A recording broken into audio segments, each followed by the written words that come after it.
Hello and welcome everyone to Masculine Us. My name is Sahara Briscoe and I'm the host, and I'm here along with my co-host Charlie Sheena. Hi guys. I'm a designer and Charlie Sheena is a rapper on the come up and the one to watch for. Our purpose here at Masculine Us is to celebrate and amplify women who embrace their natural masculinity and who are looking to elevate themselves in their connection with the society and the world at large. And our mission to do this is by asking questions to inform and to guide folks towards the pathways and tools that they need to connect with themselves, each other, and the society. And I'm going to say this quickly. We don't care about your sexual preference. We don't care what that is. What we care about is your human qualities and your agency to express who you are. To start off, Charlie and I are going to be talking about a perception of masculinity in women that deals primarily with those who don't back down. Right. Okay, and you know, there's two women that we're going to riff on here. Okay, the first is Judge Tanya S. Chutkin. She is the U.S. District Court judge who's going to be handling Trump's trial in Washington, D.C. Right. Oh, that sister. She's faced... On his heels. On his heels. Yeah.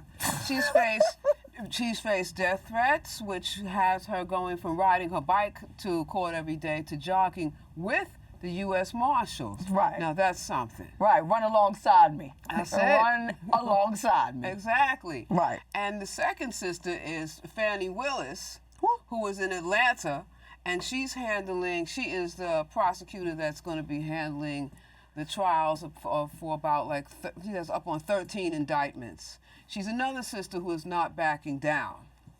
So, of course, when you have these kind of when you're in these kind of positions, you're going to have to deal with all of the drama that's put towards you, like, oh yeah, well, they acting like a man. Right. So let's talk about what is that perception? I mean, I don't know what the perception is, but I think it's been going on for quite some time. Whatever it is that masculinity is owned and solely to be portrayed by men. You know what I mean? Like, I mean, it's happened since I was, since I've been younger, since I've been growing up. Like, like, oh, you think you're a boy, you think you're a man, and it's never been that. It's been, this is like who I am. There's no one that showed me this. You know what I'm saying? Like, there was nobody. All the women around me were submissive and hyper feminine. Mm-hmm. So where did I get this? And that's interesting that, when we talk about hyperfemininity, because the historical perception of black women from slavery on has been one of masculinity. We have never been and are still not perceived of as women or as the ideal woman. Right. I mean, Sojourner Truth had to bare her breasts in front of 5,000 people and go, aren't I a woman too? Just in being able to state our position, a position of disagreement. Right. I like you said that, and it's so funny. Like when I go to the gym, in the women's locker room, I usually have to take my jacket off. Like I even made like a reel on Instagram, making fun of the fact that I have to kind of walk in really feminine because if not, I'm greeted by people who are like, you're in the wrong place. You're in the wrong. But I'm like, did I really get to this age and come and sign up for a gym and I can't read? Like there's a giant W. It's like you turn into a walking code. Right. Your whole persona changes.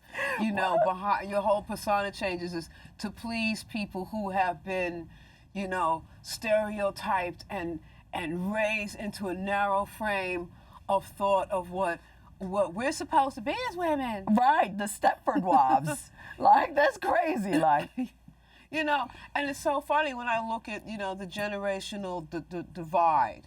Right. Okay, when I was coming up, where, where the definition of butch, having short hair, being frumpy fashion-wise, no sense of style, tough, rough, you know, which on top of just being a black woman to begin with, right, you know, puts you into, as you know, you and I were riffing once before on a sense of isolation. right. You know, It's tough. It increases the agenda of hate.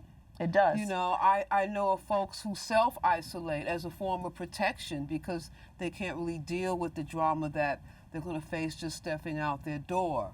Or like those of us who have to act hard because of the circles that we're in, who have defined what masculinity is in women. Like, you're not hard enough just because you may decide to step out, you know, and wear a softer jacket. Or you're not walking with a permanent limp. Right, right. I could definitely speak to that because growing up in New York City, like, you know, going to the village, you know, you know, it was exhausting. It's very hyper performative, that type of masculinity that they would display, and like that's rough. Like, that's rough. Like, and sometimes they would call me a faggot. And I feel like, and you know, I would take it as you know, I was like, whatever. Like, but Don't water off the duck's right, back, I don't you know? care. Oh, you mean I'm fashionable? Right. And in touch with my femininity. Yeah. Okay. So cool. you use that word because you really want to compliment me and you can't. Right. Or like you don't have enough schemas, like enough to, you don't see enough of what I am to categorize me, so you kind of like make fun of me. But it's very divisive, especially in the LGBT community. It's like, this doesn't really make sense. Yeah, and it's really interesting because, you know, now when, you know, with capitalism, marketing, and all, you know, genderless clothing, you know, you would think that some of the behavior and there would be more acceptance.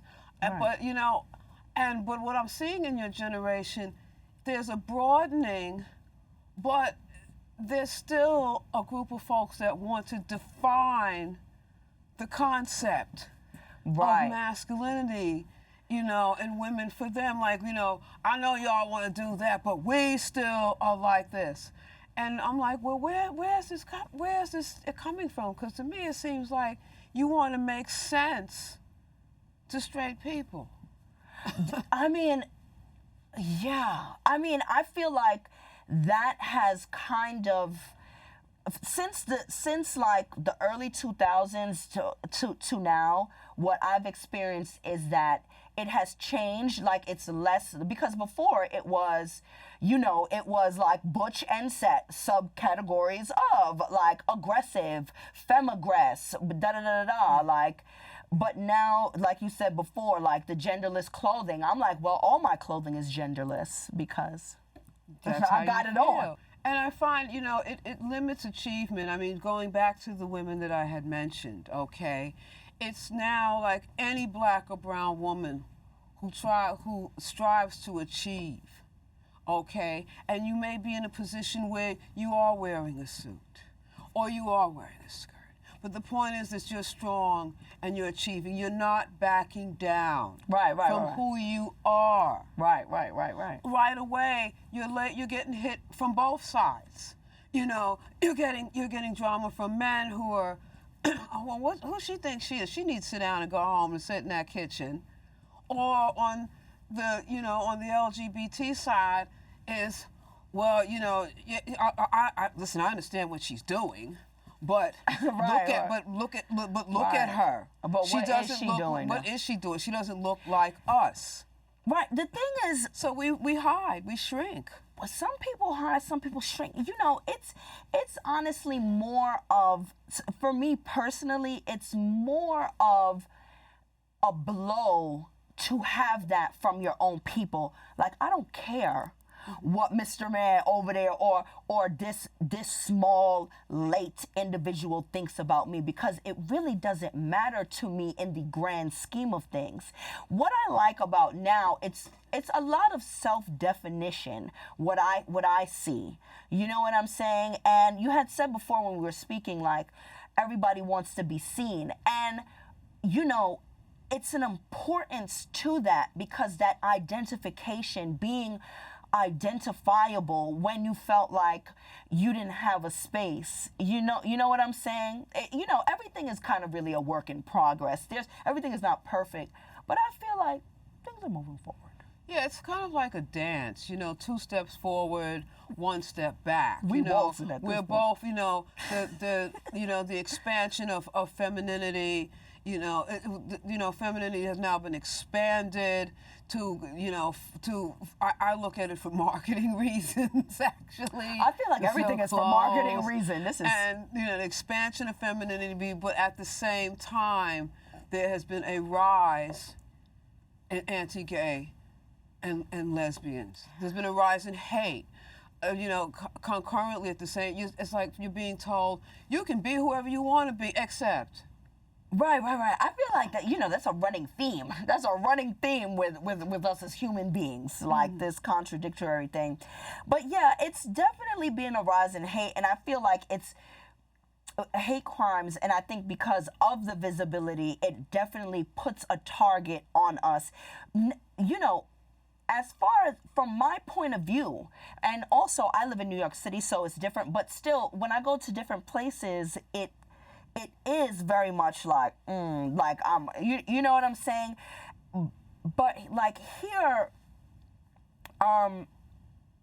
yeah, it's so nuanced. I feel like what we go through. But in the early 2000s, like late 90s, early 2000s, it was more aggressive. I felt for like aggressives or butches, like the hate.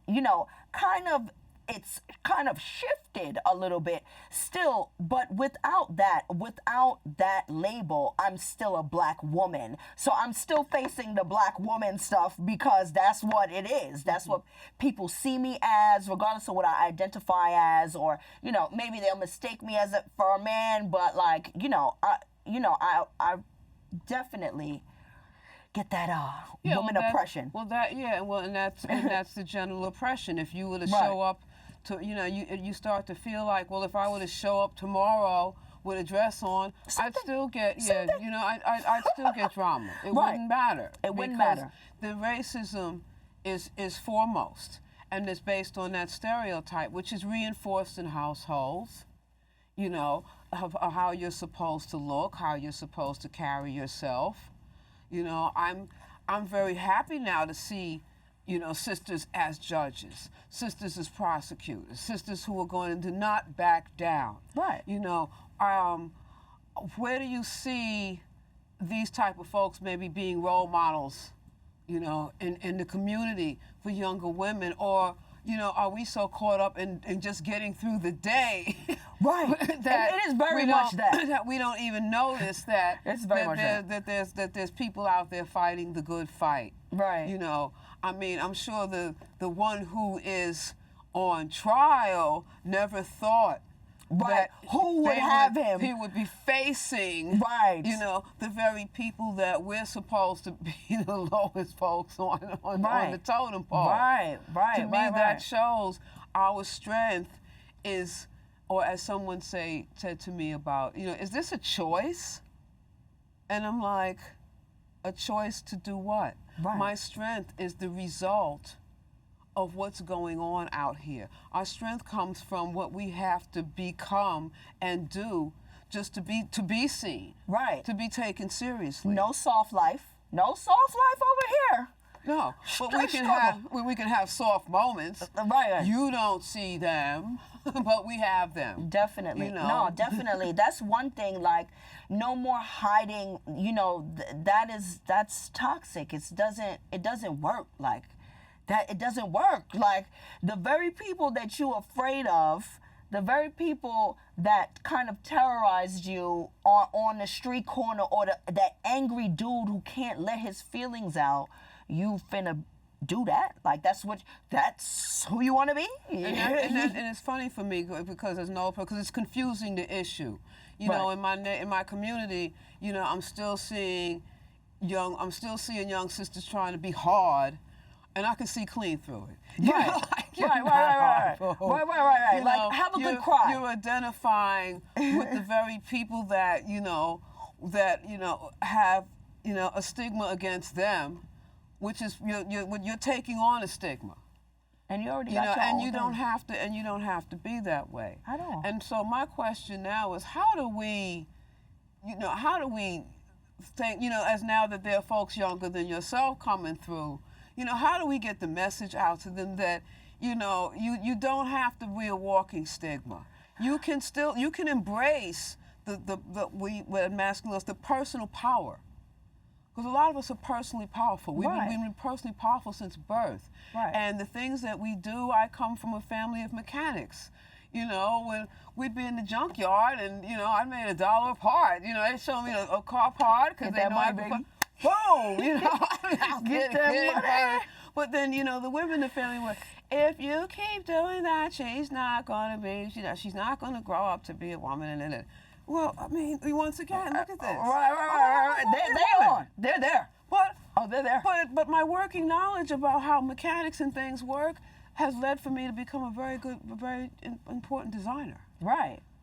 So you can't block we're blocking the things that make us the most powerful because we're worried about, once again, what the society and how you're perceived. And not even like you said, you don't care about Mr. Man, but when someone you care about starts messing with you, it stings. It does. It's stings.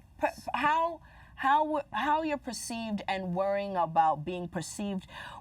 From what I've seen from the people that's younger than me, that's another thing that they're focused on. You understand what I'm saying? Because that wasn't what we fell in line. Like I fell in line. Like I had to fit it. At one point I was like, I can't do this shit. This is ridiculous. This is not even how I dress. I don't even like dressing like this. Like the fitted cap AG with the long thing. I'm like, y'all got style, bro. This is crazy. But being perceived is like the enemy of your self growth. But like worrying about being perceived. From what they're talking about now is you need to perceive yourself. Like that is what matters. How you feel about yourself, fully embracing who you are as a person. You know what I'm saying? And really not letting anything get in the way.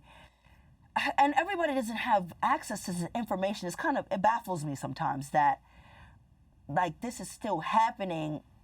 But again, like I had said earlier, we're not hatched, like we're brought up. So it's like these environments of intolerance and all of these things are very divisive to our community on a whole as being Black people, people of color. Like all of that stuff is just distraction, and it really keeps us away from where we should be going. Wow. Yeah, and distractions that's a really good point about making a distraction, because when you're busy being distracted by all of this noise of what you should be doing and who you're supposed to be, you miss out on elevating your potential.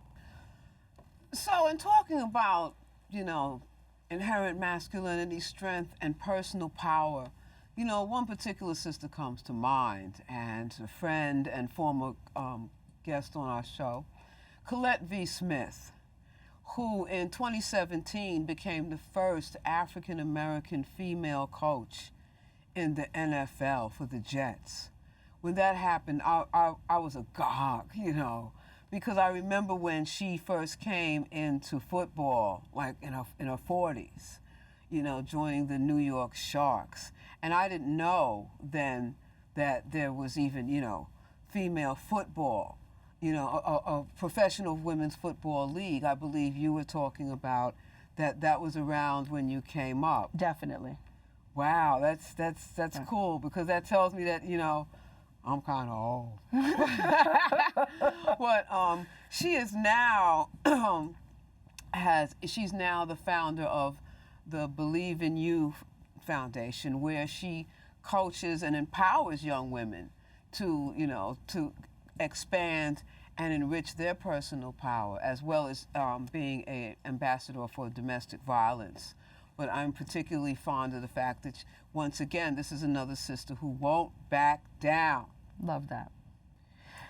So usually what I do to kind of keep myself centered and grounded is I have like, I do daily morning affirmations of having to do with self-confidence, self-love, and I also do, you know, mantras and guided meditations to really clear out the noise, so much of the noise that, you know, that I'm not good enough, you know, to try to emotionally reinforce that self-affirmations to really prepare me.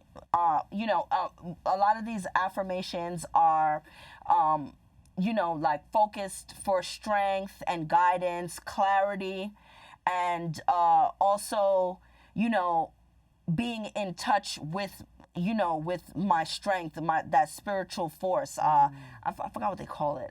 It's like your higher self. Like being able, so I could be able to talk to my higher self to drown out all that noise and all of that kind of self-hate that makes you shrink. Like, no, you're not supposed to do that. You're not. I do that as well as guided meditations to really keep myself centered so that I could think, so that I can think and navigate through this life, you know, and harness my power for good. Yeah. If I got to go out and get dressed or, you know, do battle with, make someone back down, you know, I'll say to myself, you know what, I'm legendary, okay? I have the age and the experience, and I'm legendary. And so when I go out, you know, there is nothing that anyone's going to do to limit me. Not today, and not you. I love that. I love that. You got to do it. You have to do it. Self-care. Rest assured that there are counselors out there that will help you embrace your inherent masculinity and who will provide you with the understanding to connect to it and to connect to yourself and your well-being and to the fact that you have value, which will allow you to go out here and to interact with people and not have an adversarial relationship with them. On that note, we'd like to thank all of you out there for joining us and have a very pleasant day, evening, wherever you are. Bye. See ya.